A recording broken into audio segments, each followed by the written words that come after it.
မောင်ပြေးစုံဆိုတဲ့ကောင်လေးဟာကျိုးပင်ကောင်းမျိုးမှာနေထိုင်တဲ့စိတ်ရှည်တီးခံတက်ပြီးဝိပဿနာတရားကိုအားထုတ်နေတဲ့လူငယ်တစ်ယောက်ပါသူ့ရဲ့ဘဝဇာတ်ကြောင်းကစိတ်ဝင်စားဖို့ကောင်းပါတယ်။မောင်ပြေးစုံဟာငယ်စဉ်ကတည်းကဘဝရဲ့အတိတ်ဘယ်ကိုရှာဖွေနေတဲ့ကလေးတစ်ယောက်ပါသူ့ရဲ့မိသားစုကစီးပွားရေးအရာမချမ်းသာပေမဲ့စိတ်ဓာတ်ကတော့ခိုင်မာပါတယ်သူ့အဖေကကြေးလက်တောင်သူလေးတစ်ယောက်ဖြစ်ပြီးအမေကတော့အိမ်တွင်းမှုကိုလုပ်ကိုင်ရင်မိသားစုကိုကြည့်ရှုစောင့်ရှောက်နေတဲ့သူပါမောင်ပြေးစုံဟာငယ်စဉ်ကတည်းကဘာသာရေးကိုစိတ်ဝင်စားပြီးဘုန်းကြီးကျောင်းတွေမှာတွားရောက်ပြီးတရားနာတတ်တဲ့အကျင့်ရှိပါတယ်တနေ့မှာမောင်ပြေးစုံဟာရွာထဲကဘုန်းကြီးတစ်ပါးရဲ့တရားပွဲကိုတက်ရောက်ဖြစ်ခဲ့ပါတယ်။ထိုတရားပွဲမှာဘုန်းကြီးကဝိပဿနာတရားအားထုတ်ခြင်းရဲ့အကျိုးကျေးဇူးတွေကိုဟောပြောခဲ့ပါတယ်။မောင်ပြေးစုံဟာထိုတရားပွဲကနေစိတ်ထိခိုက်သွားပြီးဝိပဿနာတရားကိုအားထုတ်ဖို့ဆုံးဖြတ်လိုက်ပါတယ်။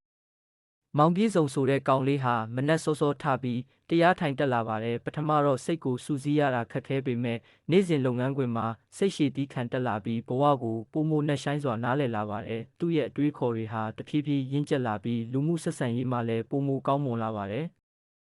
တနေ့မှာမောင်ပြေးစုံဟာသူ့ရဲ့အတွေ့အကြုံတွေကိုရွာထဲကလူငယ်တွေနဲ့မျှဝေဖြစ်ခဲ့ပါတယ်သူ့ရဲ့စကားတွေကိုနားထောင်ရင်းလူငယ်တွေဟာဝိပဿနာတရားကိုစိတ်ဝင်စားလာကြပါတယ်။မောင်ပြေးစုံဟာသူ့ရဲ့ဘဝကိုဝိပဿနာတရားနဲ့ပြည့်စုံအောင်နေထိုင်ပြီးလူငယ်တွေကိုလမ်းညွှန်ပေးနေတဲ့ပုဂ္ဂိုလ်တဦးဖြစ်လာပါတော့တယ်